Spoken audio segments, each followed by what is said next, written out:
Hello. டேய் நிக்கில் பேசுகிறேன்டா. யோ, எங்கேயோ போன இவ்வளோ நாளா? ஒரு கால் இல்லை, ஒரு மெசேஜ் இல்லை. ஃபோன் பண்ணால் நம்பரே மாற்றிருக்க. ஃபேஸ்புக் இன்ஸ்டாலையாவது பேசலான்னு பார்த்தேன், ஆனால் அதையும் டெலீட் பண்ணிட்டேன். நீ இல்லைன்னு நாங்கள் எவ்வளோ வருத்தப்பட்டோம் தெரியுமா? இல்லைடா, உனக்கே தெரியும்ல என்ன நடந்துச்சுன்னு. என்னால் அதிலிருந்து சுத்தமாக வெளியவே வர முடியல. உங்களெல்லாம் பார்க்கும்போது எனக்கு அந்த ஞாபகம் இன்னும் அதிகமாக தான் வந்துகிட்டே இருக்கும். என்னால் இங்கே இருக்கவே முடியலடா ஒரு கட்டத்தில். அதான் யாருக்குமே தெரியாமல், யார் கூடயுமே பேசாமல் இப்படி ஒரு தனிமையான வாழ்க்கைக்கு போயிட்டேன். அவளை மறந்துட்டல? அவளை மறந்துட்டேன். ஆனால் என்ன ஆனா? இல்லைடா, நான் அவளை பார்த்துப்பேன், என்ன ஆனாலும் கடைசி வர அவள் கூடயே இருப்பேன்னு நான் கொடுத்த ப்ராமிஸையும் நான் எடுத்துக்கிட்ட கமிட்மெண்ட்டையும் என்னால் காப்பாற்ற முடியலன்னு எனக்கு அது ரொம்ப கில்ட்டியாகவே இருக்குடா. என்னால் அதை மறக்கவே முடியல. ரொம்ப கில்ட்டியாக இருக்கு. யோ பைத்தியமா நீ? நாங்கள் ஃபீல் பண்ணிட்டு இருந்தாலே எங்கள் கூட உட்காந்து நீ அவ்வளோ பேசுவ. உன் கூட நாங்கள் இருந்திருக்க மாட்டோமா என்ன? சரி விடு, நாளைக்கு நான் சென்னை கிளம்புறேன். அங்கே ஒரு ப்ரொடக்ஷன் கம்பெனியில் இன்டர்ன் எடிட்டராக ஜாயின் பண்ண போகிறேன். நான் காந்திபுரம் வந்துடுவேன். நீயும் சிம்பானாவும் தான் வந்து என்னை பஸ் ஏற்றி விடணும். அண்ணா கிட்ட நான் சொல்லிட்டேன், நீ எந்த சாக்கும் சொல்லாமல் வந்துரு. அவ்வளோதான். மெமிக்ரியையும் விட்டுட்டியா என்ன? வந்துடுறேன்டா. 2 வருஷமா எங்கே இருக்குன்னு யாருக்கும் தெரியாமல் வாழ்ந்துக்கிட்டு இருந்த இந்த நிக்கிலுக்கு என்னாச்சு? தனக்கு கால் பண்ணி பஸ் ஏற்றி விட சொன்ன சஞ்சுவையும் அந்த அண்ணாவையும் பார்த்ததுக்கப்புறம் என்னாச்சுன்றது தான் இந்த கதை. நீங்கள் கேட்டுக்கிட்டு இருக்கிறது அன்டோல்ட் வாய்ஸஸ். நான் உங்கள் யுவர்ஸ் லோன்லி, உங்கள் தனிமையின் தேடலுக்கான குரல். 2 வருஷம் கழிச்சு இன்னைக்கு தான் சிம்பானாவையும் சஞ்சீவையும் பார்க்க போகிறேன். என்ன சொல்ல போகிறாங்களோ தெரியல. அது 2018 அக்டோபர் 4 எங்கள் காலேஜோட first day inter college culturals. அது வரைக்கும் என்னோட கிளாஸ் அளவுக்கு தெரிஞ்ச இந்த மிமிக்ரி ஆர்டிஸ்ட்டை ஒட்டுமொத்த காலேஜுக்கும் இப்படி ஒருத்தர் இருக்கான், அதுவும் சயின்ஸ் டிபார்ட்மெண்ட்டில் இருக்கான்னு எல்லாருக்கும் நான் தெரிய வச்ச நாள். அப்போது என்னோட பெரிய போதையே இந்த கைத்தட்டல்கள் தான்.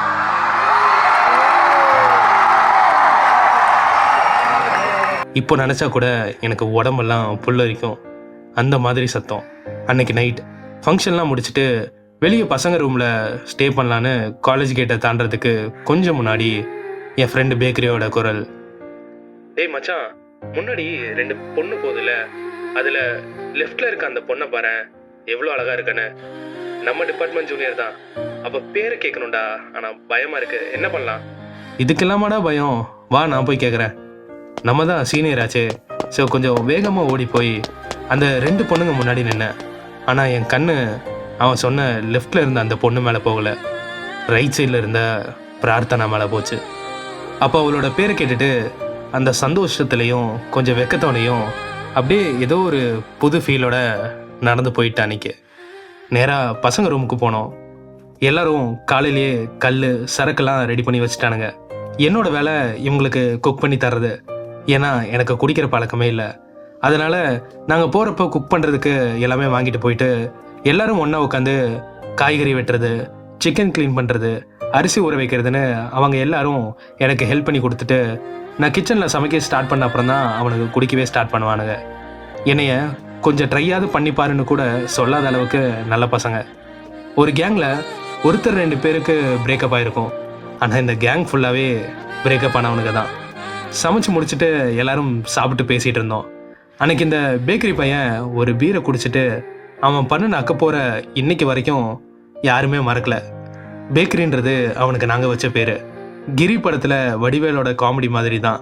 நம்ம பேக்கரி எங்கள் கிளாஸ்லேயே படித்த ஒரு பொண்ணை லவ் பண்ணிகிட்டு இருந்தான். அந்த பொண்ணுக்கு இவனை விட 1 வயசு அதிகம். இவனும் லவ்னு சுற்றுவான். அதுக்கு அந்த பொண்ணு நான் உனக்கு அக்காடான்னு சொல்லும். இப்படியே போயிட்டு இருந்தது. அன்றைக்கி நடந்த இன்ட்ரா காலேஜ் கல்ச்சுரல்ஸில் அந்த பொண்ணு வேறு டிபார்ட்மெண்ட் சீனியர் கூட தனியாக உட்காந்து பேசிகிட்டு இருந்ததை பார்த்துட்டு பையன் வெக்ஸ் ஆகி நைட்டு ஃபுல்லாக புலம்புல. அவன் இருக்கிற சைஸ்க்கு அவனை தொட்டிலில் போட்டு ஆட்டி தூங்க வைக்கிறதுக்குள்ளே போதும்னு ஆயிடுச்சு. அடுத்த நாள் இன்டர் காலேஜ் கல்ச்சுரல்ஸ். மற்ற காலேஜிலேருந்து நிறைய பேர் வந்திருந்தாங்க. அன்னைக்கு பசங்களை கையிலேயே பிடிக்க முடியல. எவன் எங்கே போனானே தெரியல.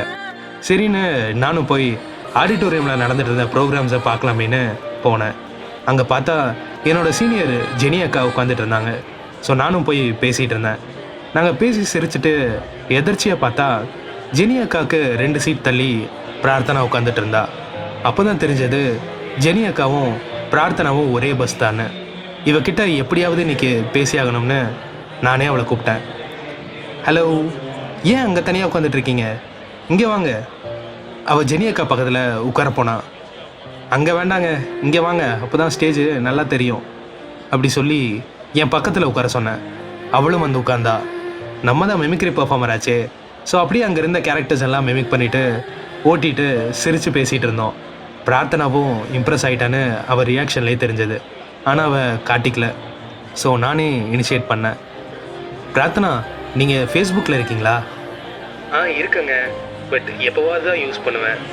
இதை கண்டிப்பாக யூஸ் பண்ணிக்கணும்னு உடனே ஜெனி அக்காவோட பர்ஸ்லேருந்து ஒரு பேப்பர் எடுத்து அதில் என் ஃபேஸ்புக் ஐடி எழுதி அவகிட்ட கொடுத்துட்டு, இந்தாங்க, இந்த பேப்பரில் என்னோடய ஃபேஸ்புக் ஐடி இருக்குது, உங்களுக்கு ஓகேனா மெசேஜ் பண்ணுங்கள் அப்புறமா. அவள் எதுவுமே பேசாமல் எடுத்து பர்ஸில் உள்ளே வைக்க போனான். ஒரு நிமிஷம், நானும் ஃபேஸ்புக்கு எப்போவாது தான் யூஸ் பண்ணுவேன், ஸோ அந்த பேப்பருக்கு பின்னாடி என் நம்பர் எழுதியிருக்கேன், வாட்ஸ்அப்லேயே மெசேஜ் பண்ணுங்கன்னு சொல்லிவிட்டு நான் எந்திரிச்சு கிளம்பிட்டேன். ஃபங்க்ஷன்லாம் முடிச்சுட்டு கிளம்பியாச்சு. அவள் மெசேஜ் பண்ணுவாளான்னு ஒரு பக்கம் ஏக்கம். கம்பெனி மெசேஜ் மட்டுமே வந்துட்டு இருந்த அந்த ஃபோனை 5 நிமிஷத்துக்கு ஒரு தடவை எடுத்து பார்த்துட்டே இருந்தேன். அப்புறம் மெசேஜ் வரலன்னதும் சரி அவ்வளோதானே பஸ்ஸில் வேடிக்கை பார்த்துட்டு வீட்டுக்கு போயிட்டு இருந்தேன். அப்போ திடீர்னு ஒரு மெசேஜ். பஸ்ஸில் ஃபுல் வால்யூமில் சாங்ஸ் போட்டிருந்தோம். அந்த மெசேஜ் சவுண்ட் மட்டும் எனக்கு தனியாக எக்கோவாக கேட்டது. அவளாக இருக்காதுன்ற நம்பிக்கையில் வாட்ஸ்அப் ஓப்பன் பண்ணேன். பார்த்தா ஹாய், திஸ் இஸ் பிரார்த்தனான்னு ஒரு மெசேஜ். அந்த நொடி அந்த நாளே ரொம்ப அழகாக மாறின மாதிரி ஒரு புதுவிதமான உணர்வு. அப்படியே பேசி மெசேஜ்லேருந்து 3 டேஸ் கழிச்சு அது கால் பேசுகிறதா மாறிச்சு. பிரார்த்தனா, நீ சிங்கிளா? ஆமாங்க, சிங்கிள் தான். ஏன், நீ யாரையுமே லவ் பண்ணலையா? இல்லைங்க, இவ்வளோ நாளாக இன்ட்ரெஸ்ட் இல்லை அதிலெல்லாம். ஆமாம், நீங்கள் யாரையுமே லவ் பண்ணலையா? லவ்லாம் பண்ணி எதுக்கு ஒரு பொண்ணோட வாழ்க்கையை கெடுத்துக்கிட்டு? எங்க இதே நான் உன்னை லவ் பண்ணி உன் வாழ்க்கையே நாசமாக போனா நீ ஒத்துக்குவியா? மாட்டல்ல, அதே மாதிரி தான். ஓகே தான். இதுக்கப்புறம் யாரையாவது லவ் பண்ணுறதுக்கு உனக்கு ஐடியா இருக்கா? லூஸு, நான் ஓகே சொல்லி 10 நிமிஷம் ஆச்சு அப்படின்னு சொல்லிட்டு வெக்கத்தில் சிரிச்சா. அவள் எனக்கு ஓகே சொல்லிட்டானே, அப்போ தான் புரிஞ்சது நான் அவ்வளோ தத்தியாக இருந்திருக்கேன். இந்த காதல் மலர்ந்தது அவ்வளோ யதார்த்தமாக இருந்தது. போக போக எங்களுக்கு இடையில அவ்வளோ சந்தோஷமான நாட்களும் தருணங்களும் நிறையாவே கிடைச்சது.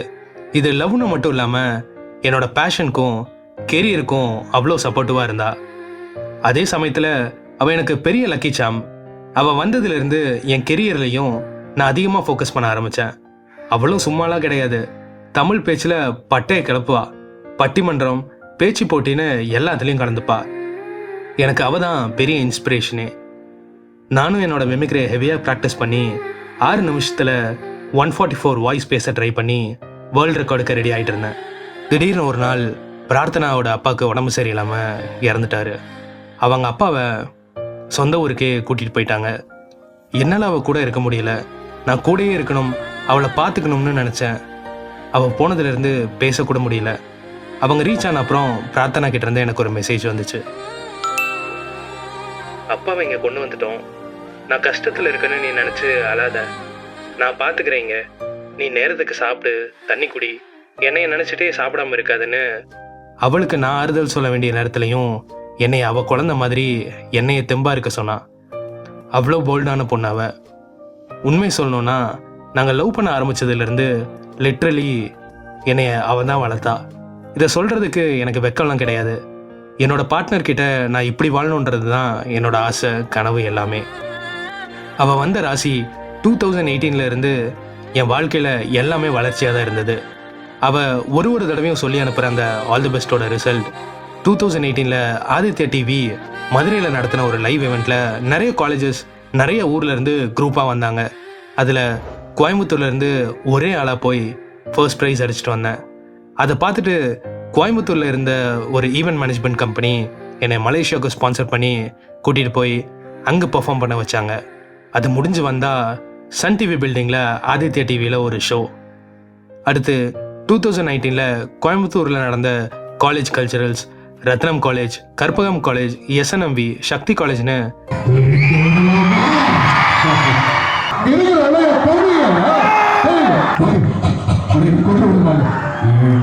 நடந்தது மாமா.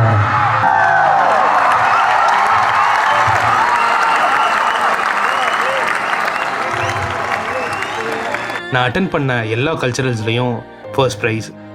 நான் ஒரு பக்கம் க்ரோ ஆகும்போது பிரார்த்தனாவும் கோயம்புத்தூர் பேஸ்டு ப்ரொடக்ஷன் கம்பெனி நடத்தின பட்டிமன்றம் கான்டெஸ்ட் அட்டன் பண்ணி நிறைய பேர் கூட கம்பீட் பண்ணி அவங்க எல்லாரையும் இம்ப்ரெஸ் பண்ணி அவங்களோட டீம்லையும் செலக்ட் ஆகிட்டா. அவளுக்கு அவார்ட் கொடுக்குற ஃபங்க்ஷன் அன்னைக்கு அவளும் அவங்க அத்தையும் வந்திருந்தாங்க. அவளை என்கரேஜ் பண்ணோன்னு நானும் போனேன். ஃபங்க்ஷன் நடந்துட்டு இருக்கும்போது நான் பிரார்த்தனாவையே ரசிச்சுட்டு இருந்தேன்.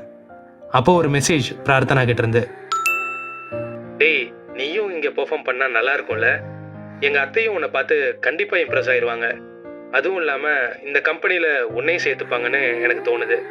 ஆனால் அவளுக்கே ஒரு சர்ப்ரைஸ். இவன் அந்த கம்பெனியில் ப்ளேஸ் ஆகிட்டான்னு தெரிஞ்சதுமே ஒரே இடத்துல இருக்கணும்னு ஆல்ரெடி அந்த கம்பெனியோட ஒன் ஆஃப் த பார்ட்னர் சிம்பானா கிட்ட ஆல்ரெடி நான் பேசி என்னோட பெர்ஃபார்மன்ஸ் வீடியோலாம் ஷேர் பண்ணி அவங்கக்கிட்ட ஆல்ரெடி ஒரு ஸ்பெஷல் பெர்ஃபார்மன்ஸ்க்கு பேசி அன்றைக்கி பெர்ஃபார்ம் பண்ண ரெடியாக இருந்தேன். அன்றைக்கி பெர்ஃபார்ம் பண்ணதுக்கப்புறம் சிம்பானா என்னை ஸ்டேஜில் எல்லார் முன்னாடியும் ரொம்பவே அப்ரிஷியேட் பண்ணார். அதுக்கப்புறம் என்னை அவங்க கம்பெனியில் சேர சொல்லி ஒரு ஆஃபரும் கொடுத்தாங்க. ஆனால் நானும் பிரார்த்தனாவும் லவ் பண்ணுறது அங்கே யாருக்குமே தெரியாது. அந்த டீமில் லாஸ்ட்டாக ஜாயின் பண்ணது நான் தான்.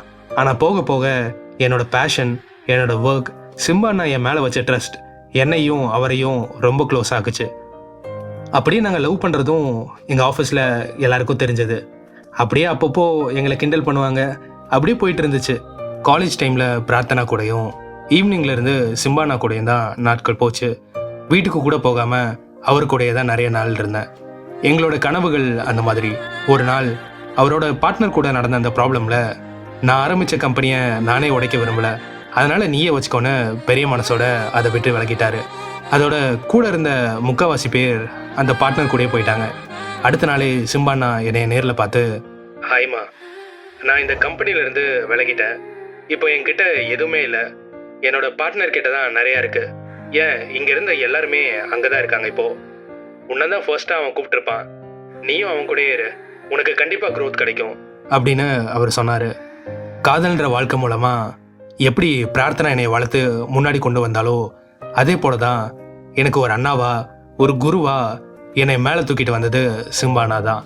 அவர் கூட இருந்தப்போ பிஸ்னஸ் பற்றி அவர் எனக்கு சொல்லி கொடுத்ததும், வாழ்க்கையில் எனக்கு கற்றுக் கொடுத்ததும், அவர் எனக்கு தினம் தினம் விதவிதமாக பரிமாறின விருந்துகளுக்கும் ஈடு இணையே இருந்ததில்லை.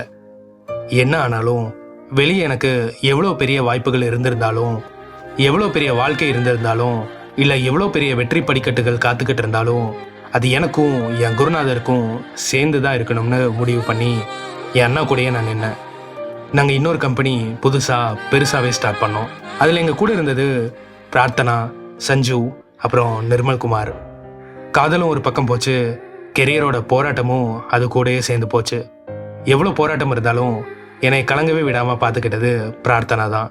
நாங்கள் பெருசாக எதுக்குமே செலவு பண்ணிக்கிட்டதே இல்லை. என்னைக்காவது ஒரு சாக்லேட், அதையும் 2 பேருமே ஷேர் பண்ணிப்போம். எங்கேயும் வெளியே போனதும் இல்லை, கிளாஸ் கட் அடித்ததும் இல்லை. மார்னிங் பஸ் பார்க்கிங்லேருந்து டிபார்ட்மெண்ட் வர ஒன்றா நடந்து போவோம். அப்புறம் ஈவினிங் டிபார்ட்மெண்ட்லேருந்து பஸ் பார்க்கிங் வர ஒன்றா நடந்து போவோம். இடையில பிரேக் டைமில் கால்ஸ், இடையில கொஞ்சம் மெசேஜஸ். அப்புறம் ஏதாவது ஒரு சண்டே ஆஃபீஸ்க்கு வருவா. எல்லாரும் ஒன்றா டைம் ஸ்பெண்ட் பண்ணுவோம். இப்படியே தான் போச்சு. இந்த ரிலேஷன்ஷிப்பே ரொம்ப பெரிய ஒரு கமிட்மெண்ட்டோட போச்சு. அடுத்து நம்ம என்ன பண்ண போகிறோன்னு. இடையில எங்களுக்குள்ளே நிறைய பேர் வந்தாங்க. ஆஸ் யூஷுவல் புதுசாக முளைக்கிற ஜூனியர் தம்பின்ற கேரக்டர், பஸ்மேட், கிளாஸ்மேட், யோகா மேட்னு வந்துகிட்டே இருந்தாங்க. பட் அவளுக்கு அவளோட லிமிட் ரொம்பவே நல்லா தெரியும். அதுலேயும் எனக்கு பிடிக்கலனா எனக்காக எல்லாரையும் விட்டுட்டு வந்துடுவா. நம்ம ரிலேஷன்ஷிப்பில் இருக்கும்போது நம்ம பார்ட்னரையும் நம்மளையும் எதுவுமே அஃபெக்ட் பண்ணிடக்கூடாதுன்னு அந்த பொண்ணும் இல்லை பையனும் க்ரியேட் பண்ணுற அந்த என்விரான்மெண்ட் தான் அவங்க பார்ட்னருக்கு அவங்க கட்டுற பெரிய தாஜ்மஹால்னு நான் நம்புகிறேன். அன்றைக்கி ஜான்வரி 2020 காலேஜில் பொங்கல் செலிப்ரேஷன். பொங்கல்லாம் வச்சுட்டு அவள் கூடயே அவள் பக்கத்துலேயே தான் இருந்தேன். அந்த சந்தோஷம் இருந்தாலும் அடுத்த நாள் ரொம்ப நாளாக நான் எதிர்பார்த்துட்டு இருந்த அந்த நாள், கலக்க போகுது யார் சீசன் 9ஓட கோயம்புத்தூர் ஆடிஷன். அந்த பயமும் இருந்துகிட்டே இருந்தது. ஏன்னா நான் இப்போ இருக்கிறது ஃபைனல் செமஸ்டர். இன்னும் 5 மாதத்தில் காலேஜ் முடிஞ்சிடும். வேலைக்கு போகணுன்ற கட்டாயம். 5 மாதத்துக்கு அப்புறம் என் பேஷனுக்கான வேலையை பார்க்க போகிறேன்னா இல்லை குடும்பத்துக்காக பிடிக்காத ஏதோ ஒரு வேலைக்கு போக போகிறனான்ற யோசனைகள் அதிகமாயிட்டே இருந்தது. அப்போது என்கிட்ட பிரார்த்தனை அவனை சொன்னான். எதுக்கு இப்போ நீ பயந்துட்டு இருக்க? உன்னால் முடியாதுன்னு எல்லாரும் சொன்னப்போ அவங்க பேச்செல்லாம் கேட்காம இந்த 1.5 வருஷமாக நீ எவ்வளோ ப்ராக்டிஸ் பண்ண, எவ்வளோ பெர்ஃபார்ம் பண்ணி இப்போ நீ எந்த இடத்துல இருக்கன்னு யோசிச்சு பாரு. நீ போட்ட எஃபர்ட்ஸ்க்கு உனக்கு கண்டிப்பாக இந்த சான்ஸ் கிடைக்கும். நீ கண்டிப்பாக செலக்ட் ஆயிடுவோமோ, எனக்கு நம்பிக்கை இருக்கு. நம்ம இதுவரை ஃபோட்டோ எடுத்துக்கிட்டதே இல்லைல்ல. ஸோ உன்னோட ஃபர்ஸ்ட் ரசிகையா இன்னைக்கு நான் உன் கூட ஃபோட்டோ எடுத்தே ஆகணும். வா. ஃபோட்டோ எடுத்துகிட்டு இருக்கும்போது யாரோ என்னை கூப்பிட்டாங்கன்னு நான் அந்த பக்கம் திரும்பி பார்க்க அவளும் ஃபோட்டோவை கிளிக் பண்ண அவளுக்கு நான் முத்தம் கொடுத்த மாதிரியே அந்த ஃபோட்டோ அமைஞ்சது. முத்தம் கொடுத்துருந்தா கூட அந்த ஃபோட்டோ அவ்வளோ அழகாக இருந்திருக்கும்னு சொல்ல முடியாது. அதை மெமரிஸாக இருக்கட்டும்னு ப்ரைவேட் லாக்கரில் வச்சுக்கிட்டா. அடுத்த நாள் ஹிந்துஸ்தான் காலேஜில் ஆடிஷன் போன அப்புறம் தான் தெரிஞ்சது அங்கே எப்படியும் ஒரு 6000 பேர் லைனில் நின்றுட்டு இருந்திருப்பாங்க. ஒரு வழியாக வெயிட் பண்ணி என்னோட சான்ஸும் வந்தது. இது தாண்டா உன்னோட லாஸ்ட் சான்ஸ். இதில் நீ செலக்ட் ஆகிட்டா உனக்கு பிடிச்ச மாதிரி உன் பேஷனை நோக்கி போகலாம், இல்லைன்னா உனக்கு பிடிக்காம ஏதோ ஒரு வேலைக்கு போகணும்னு ஒரு குரல் எனக்குள்ளே கேட்டுகிட்டே இருந்துச்சு. ஒரு செகண்ட் கண்ணை மூடி என் பயத்தெல்லாம் விட்டுட்டு கண்ணை திறந்து பெர்ஃபார்ம் பண்ணின 45 செகண்ட்ஸ்லேயே அந்த டைரக்டர் நல்லா இருக்குப்பா கூப்பிட்றோன்னு சொல்லிட்டாங்க. 2 நாள் கழித்து ஒரு கால். ஹாய், நான் விஜய் டிவிலேருந்து கால் பண்ணுறேன். நெக்ஸ்ட் டியூஸ்டே உங்களுக்கு சென்னையில் செகண்ட் லெவல் ஆஃப் ஆடிஷன் இருக்கு, வந்துடுங்க. வரும்போது நல்லா ப்ராக்டிஸ் பண்ணிட்டு வாங்க. All the very best. நானும் மண்டே நைட்டு கோயம்புத்தூர்லேருந்து ட்ரெயின் ஏறிட்டேன். என்னதான் நாளைக்கு நடக்கிற ஆடிஷனை நினச்சி பயம் இருந்தாலும் அன்னைக்கு நைட் ட்ரெயினில் போகிறப்போ அவ்வளோ சந்தோஷமாக பிரார்த்தனை கூட பேசிகிட்டே போயிட்டு இருந்தேன். ஆனால் அன்னைக்கு தான் அவன் என் கூட கடைசியாக சிரித்து பேசுகிற நாள்னு எனக்கு அன்னைக்கு தெரியாது.